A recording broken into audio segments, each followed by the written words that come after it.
I grew up on a small town cattle station in Western Australia, on land that had been passed down in my family for several generations.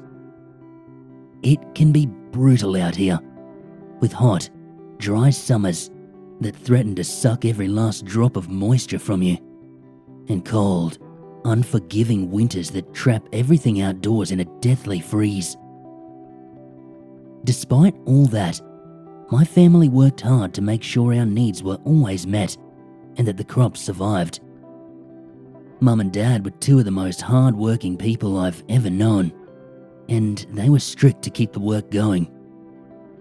Most rules that my mum and dad were strict about were simply a means to survival, such as stay indoors when a thunderstorm's coming, staying away from the tall grass areas where the eastern browns like to hide, and always keeping water on you during the summer months. There was this one rule, however, that always stood out from the rest. If we were ever so much as considered breaking that rule, there would be hell to pay. That one rule was that we must never, ever, under any circumstances, go anywhere near the land where nothing grows. The land where nothing grows was just this perfect circle in the southwest corner. The golden fields of endless crops, they ended abruptly and exactly where the circle started, as if the crops were scared to go a single inch over that line. The circle, it had a circumference of about 100 feet, with crops growing around it in a perfectly curved line. We call it the land where nothing grows because the circle is just that. Nothing will ever grow in that circle, not so much as a common weed. Instead, that barren circle, it consists solely of dried brown dirt with cracks forming small crevices about. Now, this may sound like just a dry patch of dirt, but there was something more to that land. The land where nothing grows, it had an ominous and tantalizing presence about it. It raised the hairs on the back of your neck up. It feels almost as if, somehow, it stares at you, gloating about its impenetrability, while daring you to explore your curiosity. Old wooden fence posts stood around the land where nothing grows, rotting away, but still holding the strands of rusty barbed wire that encircled the land. My granddad had built that fence some decades ago, just to keep the animals out, and, more importantly, to make sure we could still see where the circle was when crops eventually died off. We were forbidden to go anywhere near that rickety old fence. Even Dad only goes close when it's absolutely necessary. When I was young, I didn't question why we weren't allowed to go near the land where nothing grows. As I grew older, however, I found myself questioning why nothing grew there. I still remember the day that I gave in and approached the land where nothing grows. I was 12 years old, and I had taken on a lot more responsibility for the farm chores. I could feel a pit somewhere deep in my stomach as I approached. But I swallowed my fear to satisfy the nag in my mind, just to understand this circle. I needed answers to questions I could not quite formulate, and something told me that the land where nothing grows could tell me all those answers. As I slowly approached, everything else around me seemed to fade. The sound of the breeze fidgeting with the crops was no longer audible, and complete silence fell around me. It was just me and the circle. Everything else faded into a grey blur in my peripherals. I reached out and I touched the fence post. My eyes, they fixated on the center of the circle, where the whispers seemed to come from. I didn't hear the whispers, but I could somehow feel them in my mind. "Come to me, boy. Come to me and understand. Allow me to show you, young boy." As I reached to put my hand on the other side of the barbed wire, I was suddenly thrown back into the crops by a strength that I had not expected. That force, it pulled me backward by my collar, dragging me through the crops and soil, until finally I was released. As I scrambled to get my boots under me, I looked up to see Dad standing over me. I braced at his stature, expecting a spanking at the very least. Instead, he crouched down in front of me, shaking a finger in my face. "Look at me, son," he said in his deep, gritty voice. I looked up at him, looked him right in the eye, ready to own up to my disobedience. Only, the look in Dad's eyes, it was not the look of anger that I had expected. It was much worse. What I saw in his watery, brown eyes was the expression of deep-rooted fear, something I had never seen from my father. He paused as he struggled to find words and choked back his tears. His hands started shaking, worse and worse as his eyes stared into mine, and guilt found its way into my soul. "Never go near that circle again. Son, you hear me? You stay away from that fence," he finally said. He grabbed me and he pulled me into a tight hug, his hand pulling me in by the back of my head. The next words that he whispered to me, I'll never forget. "I almost lost you, boy. Everything dies in that circle." After that day, I kept far, far away from the land where nothing grows, even as the presence of the land grew more taunting with every year that I aged. It stared at me, even from half a kilometre away. It called to me, alluring me to visit its old rotten fence. One day, when I was 14 years old, a severe thunderstorm tore through the town. We all bunkered down in fear. I still remember listening to the creaks and groans of the house as it stood in defiance of the battering winds. I was scared it would fall over. Nonetheless, the house stood strong, and sometime late in the night, the storm finally subsided. I woke the next morning, still on the sofa next to my little sister who had fallen asleep grasping my hand. My dad was quietly putting on his boots by the door. "Come on, son," he said. "We gotta go check the damages." I softly set my sister's hand down and, after putting a blanket over her, I grabbed my boots and hat and I followed Dad out the door. I went around to the back of the house where an old tree had fallen, missing the house by no more than a truck's length. As I broke the branches away from the window, which had cracked but thankfully not shattered, I heard the moan of one of the dairy cows. This was not a typical moo that you might hear from a cow, but a moan of pain and desperation. I ran out to follow the desperate cries of the cow, only to quickly realize where she was. She had wandered into the land where nothing grows. The storm, it must have knocked over that rickety old fence, because only half of the posts remained standing. Old Diane, a 3-year-old cow who had just given birth 6 months prior, lay inside the circle, thrashing about and moaning, unable to get back on her feet. Her enclosure had broken, spooking the cows every which direction. And that poor girl, she had walked right into that land. I ran to get Dad.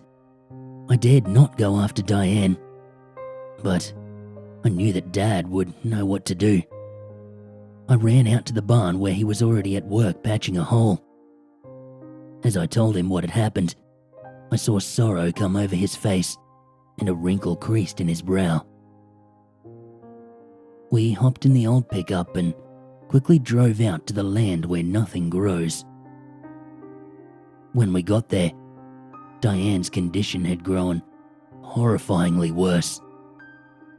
The flesh looked as though it was rotting off of her right in front of our eyes, exposing bones and muscle.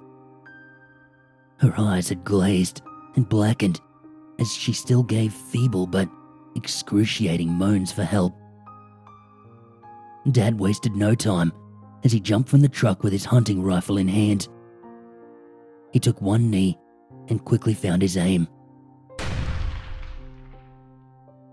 A single shot rang out across the fields as the bullet pierced straight through. Her head hit the dirt and her painful cries stopped. Complete silence fell and Diane was, thankfully, out of her misery, having fallen victim to the land where nothing grows.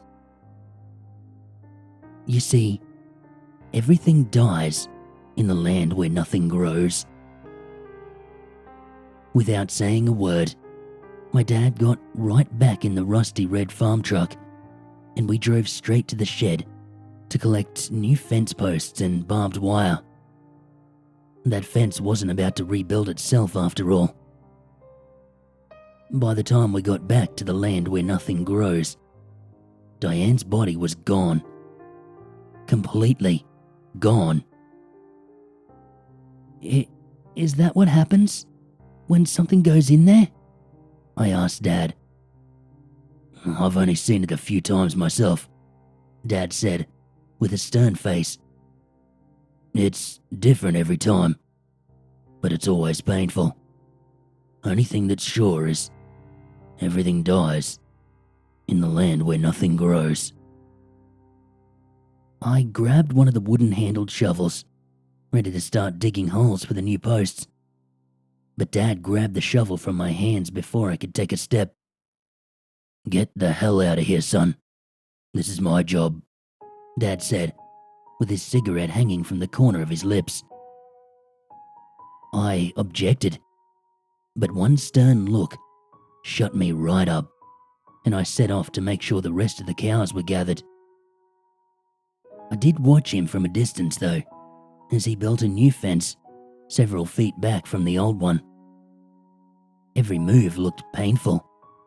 I could see as he struggled against some unknown force to keep focused on the job, profusely wiping sweat from his brow until a newer, stronger fence finally encircled the land where nothing grows. Something changed in Dad that day. Something that I can't quite explain. From that day on, his face it seemed more wrinkled, his shoulders slightly hunched, and his eyes became quite distant. Every step he took, it looked heavier, and he smiled less. The next 4 years, they were not kind to Dad's mental state. He started forgetting things, not eating as much, and smoking a hell of a lot more cigarettes. He'd go to milk the cows, even though he'd done that just hours before. One day, he even asked us where the hell one of our dogs came from, even though we'd had that dog since it was a pup. I would often catch him, completely zoned out and staring out into the distance, out toward the land where nothing grows. You could talk to him, and it was like he never heard it. We begged and pleaded for him to take a step back from the farm duties and get more rest every day. But this stubborn old man, he refused to allow us to take any of his responsibilities from him. He insisted that he was just fine, even though we all knew he wasn't. When I was 18 years old, Dad disappeared. I found that damn old truck near the crop field, with the door open and the engine running. But he was nowhere to be found.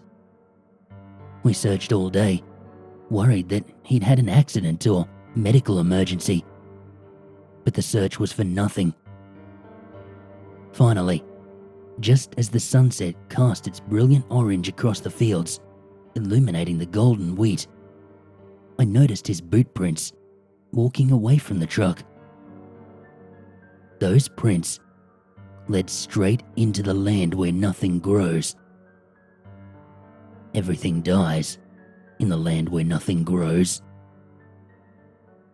Even though there was no body to bury, we did have a small service for him at the cemetery next to the small white church. I will never forget when my uncle, my dad's younger brother, grabbed me by the arm. He had those same deep brown eyes that my dad had. "You're the man of the house now, son. You understand?" he told me, in a tone that was both stern but gentle. "But you're gonna be all right now. You hear me? Your old man taught you right. You'll know what to do, son." 11 years later, I still manage the family farm. I proudly kept it up, just as well as Dad did. My sister got the hell out of Dodge the day she turned 18 and headed to the city. Hell, I can't blame her for leaving this aging town. I'd be lying if I said it hadn't crossed my mind a time or two. But somebody had to keep the farm going. As Dad always said, money doesn't grow on trees. It grows in the crop fields. But only if you keep them growing. The older I got, though, the more the land where nothing grows watched me. I still heard it oftentimes, whispering to me about my father. It's as if the circle had grown stronger, more lucrative, more manipulative. One morning, as I was walking by, something caught my attention. Something laying in the land where nothing grows. As I cautiously approached, I could see what it was. An old white hat sat on the ground, just a foot inside the circle.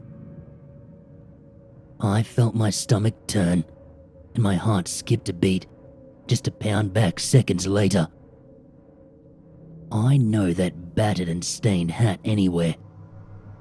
It was Dad's hat, the one he refused to replace. He always said that that hat was a part of him. I trembled to see his old hat out there, in the land where nothing grows.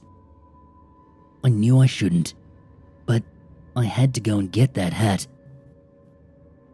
As I ducked between the barbed wire, I could hear Dad's voice in those quiet whispers. "Come on over here and give your old man a hand, eh?"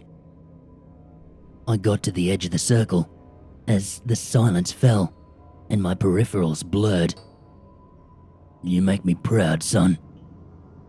"Dad, is that you?" I asked. I know it's irrational, but at that moment, I thought that retrieving that old hat would somehow bring my dad back. I reached out, and the second I touched that hat, darkness encompassed everything around me. Shadows danced in the circle as agonizing screams pierced my ears and incredible pain surged through every inch of me. That's when I heard him. My dad. His muffled words reached me through the relentless screams penetrating my ears. "Get the hell out of here, son. Run, boy." I came to my senses, and with every ounce of my strength, I yanked on that hat and ripped myself free from the powerful clutch of the circle. The screams stopped, and daylight returned. I did exactly what Dad said and ran away from that godforsaken circle. I didn't stop until I reached the house and finally collapsed onto Dad's old recliner, still clutching that battered hat. After all these years, I finally lost control over my emotions, and I let 11 years worth of bottled up tears pour out.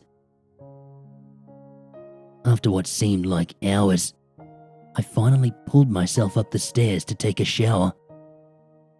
My body ached. My back, it felt stiff and sore, and my knees popped with a twinge of pain at every step. It wasn't until I looked in a mirror that I realized the truth. At first, I was shocked to see Dad staring back out at me from the mirror. But I realized, seconds later, that I wasn't looking at Dad. I was looking at myself. That graying hair atop that wrinkly face in the mirror, that was mine, as were the darkening bags underneath my eyes. I looked old and haggard. I don't know how long my hand was inside that circle, nor what exactly it did to me, but I must have aged 20 years in those seconds, inside the land where nothing grows. I'm still doing what I can on the farm, but I can feel my mind slipping away the same way Dad's did. I find myself zoning out into nothingness, my thoughts stuck on the land where nothing grows. By the time I come to my senses, my coffee has gone cold. The land where nothing grows, it whispers to me, promising me peace, promising rest and relief from my painful body and my slipping mind. Most importantly, though, it promises me that I can see Dad again. Now, I know that the whispers are lies, but every day they get just a bit louder, a little more persistent, and I often find myself confused and believing the whispers, even whispering back to them. When I'm gone, I'm not sure what will come of this land. But if you ever find yourself on the edge of a circle of land where nothing seems to be growing, you'd best run and never look back.